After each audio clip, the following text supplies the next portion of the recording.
sobre ressonância.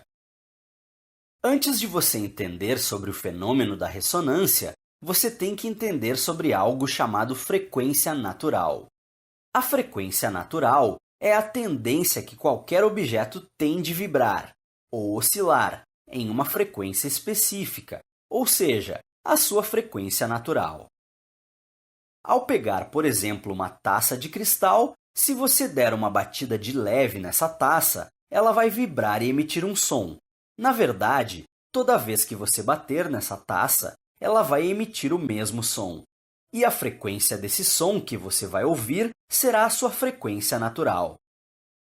Veja agora a definição de ressonância. Ressonância é a capacidade de um objeto induzir uma vibração ou oscilação em um outro objeto na sua frequência natural. Se você tivesse, por exemplo, duas taças idênticas com a mesma frequência natural, e se você fizer uma vibrar, essa vibração chegará na outra taça, fazendo com que ela vibre também. Agora você talvez esteja se lembrando daquelas cenas em que as cantoras de ópera conseguem quebrar taças de cristal, certo? Mas como isso acontece? Ainda sobre a ressonância, é importante dizer que quando a frequência natural é atingida por uma fonte de oscilação externa, a amplitude de vibração do objeto aumenta drasticamente. Suponha que você tenha 3 objetos com constantes de amortecimento diferentes e a mesma frequência natural. No caso, 2 Hz. Aqui, o eixo x representa a frequência da fonte externa e o eixo y, o aumento da amplitude de vibração do objeto-alvo.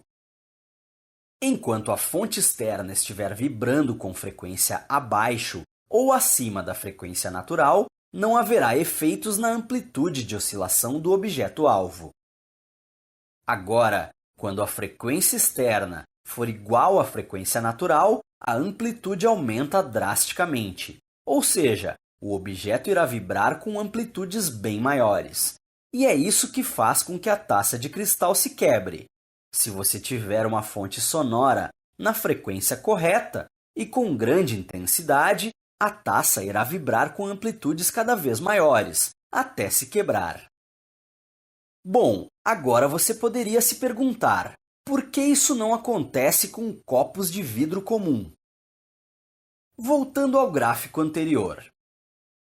A principal diferença entre as taças de cristal e os copos de vidro comum é a constante de amortecimento. As taças têm constantes menores, enquanto que os copos de vidro têm constantes maiores. Assim, o efeito da ressonância é bem menor nos copos comuns, sendo muito mais difícil de quebrá-los. Bons estudos!